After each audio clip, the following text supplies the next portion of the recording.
Guys, for today's tutorial I'm going to show you how to achieve a wood grain effect. Now you can really play around with this to get the desired look you're going for. Here's one that I think is more like a traditional like tree bark kind of look. And then here's the one we're going to be doing here today, which is more of a lighter grained wood. Let's see if we can get that focus a little better. So you can use these to build slabs and come up with like a whole wood textured veneer. And I think this would be really fun to build maybe some leaves and flowers and have sort of like a botanical slab going on it. Really the possibilities are endless. So I hope you guys really enjoy this tutorial. I can't wait to see the stuff you make out of it. So let's get started. I'm starting out here with 5 different colors. I'm going for a lighter wood for this one, and you want to make sure that you have one of those colors that has a nice contrast to the other 4. So you can see here I have a darker one here. In that darker wood grain that I built before, the more contrasting one is actually the lighter one because most of the other ones are dark. So whichever way you go is fine. The nice thing about this is that browns are easily mixed up with scraps. So this is a good way to use some of your scraps up. And whatever wood you decide to use, maybe you could get some inspo by looking up some different woods online and seeing what colors you need to pull out of there. I just kind of winged it here, and both of them turned out really well. So all I'm doing is making these sheets of clay the same size. So I just took my smallest one, cut a nice rectangle out of it. Now I'm just going to line it up with all the rest and cut them all to the same size here and stack them up. I've just rolled these out on the thickest setting on my pasta machine. So I'm just going to continue stacking these up here. There's not really a particular order you want to go in. I just choose to not put the colors that are most similar right next to each other, so that you have a little bit more differentiation in the grain. So I just will stack these up here. After we get done stacking them and making them all nice and even, we're going to go ahead and take our acrylic roller and we're going to roll out the clay, and we're going to roll it out to roughly twice the size as it is right now. So it's going to be half the thickness and twice the area. And you just want to gently do this. You don't need to squish it down or anything, but really you just want to thin out those layers and make them a little bit more fine. So after we roll this out to roughly twice the size, there's no exact measurements here. I also will just go ahead and press the ends and sides in and try to keep it even. That'll also give you a little bit of a nice effect on certain parts of your wood grain as well. So I'm just going to go ahead and cut this in half, and then we will stack it up again. And I like to go opposite directions so that you have those uneven ends like stacked on top of each other. There's really no rhyme or reason to that. It just gives a little bit more differentiation. If you wanted a more uniform wood grain, you could trim those off and keep stacking them up neatly, but I really like the little bit of difference that it gives it. So we're going to go ahead and just do that same thing again. Just roll it out until it's about twice the size, which is just making those layers even thinner, and then we're going to go ahead and cut it in half and stack it again. Now I'm making the grain in this one a little bit finer than I did on that previous one, simply because I know I'm going to be building a slab out of it, and once you roll that slab down and thin it out, it really spreads those grains out and makes them a bit larger. So I do want them to be pretty fine when I'm working with this. So that time you'll see I stacked those 2 similar light colors together, and I did that because I want most of the light color to kind of shine through, which will give all of this wood a lighter color. So after I stack it again and roll these back out, I'm going to go ahead and kind of trim off those wonky ends that you can see starting to form. And from those ends, that's what I'm going to use to make the little knots in the wood. So I'm just going to square this up a bit and use this. So you can see that nice wood grain effect starting to come into play here. So I'm just going to trim this other side off here. And then what I'm going to do is go ahead and cut this in half, and we're going to stack it again.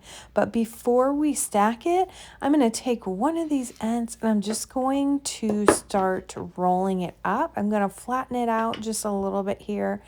And then I'm going to start rolling it up, and you'll see that it'll start to form what looks sort of like the knot in the wood. So just take it from one end and start rolling it up. And then I'm going to kind of stretch it out and make it as long as the length of that other sheet there, because we're going to sandwich it in between those two sheets. And I'm just gonna stretch it out here and make it the length of that sheet. And I'd like to leave that little tail on it because that gives you some variation and makes it look more like a knot in the wood. So I would just kind of leave it off center here, and I'm gonna trim off that little piece here. And what we're gonna do then is just sandwich it in between these two sheets of clay. And it's okay to kind of smush it down, make it fit there. That'll just give your grains a little bit more variation. So I'm just going to take that other half of our clay there, and we're just going to place it right on top of there of our knot and kind of sandwich it up, kind of smash it down around it, make sure we get all the air out of it. And make sure it's nice and tight and sealed up there. And then what we're going to do is we're going to cut this in half and stack it again, and that way this little section will then have two knots in it.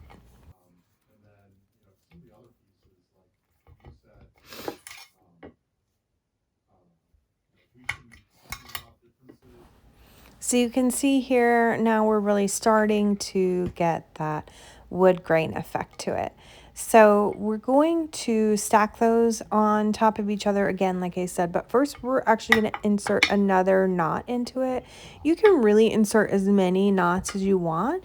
Just a tip here is that it may seem like you're putting too many, but you got to remember that in earrings, you're not going to see very much of this pattern. And so the knots are really what make it look a lot like wood grain, right? And so you want to have some of that in every earring. So you really can't put too many in there because you may get lucky and get two in one earring, but really you want to try to get at least one in there because that really gives it the nice effect. So I'm just doing the same thing, rolling that up, and I'm adding that in there, and then I'm just going to sandwich it in between our two sections, just kind of seeing which way looks the best there, and I think it looks best like that. So we're just going to do the same thing, and we're just going to go ahead and kind of flatten this out a little bit until we get what looks like a board or a plank of wood in that shape. So it's okay to smash it and flatten it because like we don't need a big round knot in it. This is like a more subtle effect, but it ends up looking really nice. So as you can see, I'm just kind of flattening that out. I'm going to squish the sides in and give it a little bit more uniform shape. I really kind of like when the ends are uneven like that because that really gives it more of like a plank wood look. So we're getting pretty close here. I'm just going to go ahead and give it a little slice and we'll see what it looks like.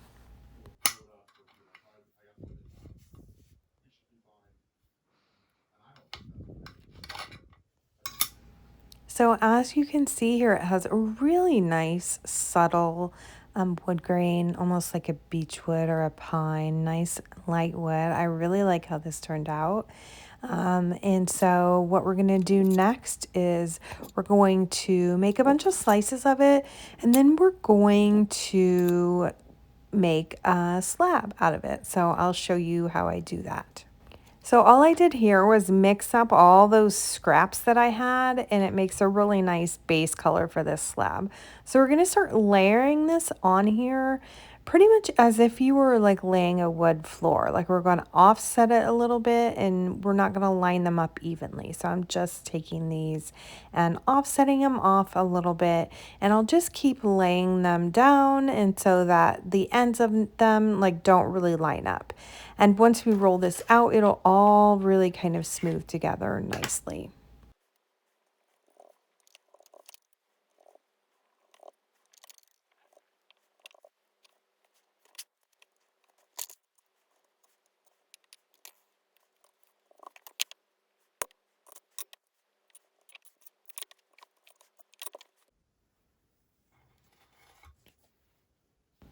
I actually think it looks really cool like this, almost like a really rustic old wood floor.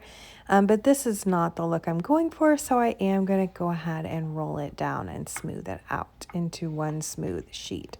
So I just start by taking my acrylic roller. We really want to kind of press those seams in to each other, and then I will go ahead and run it through the pasta machine once I'm sure that all those seams are together.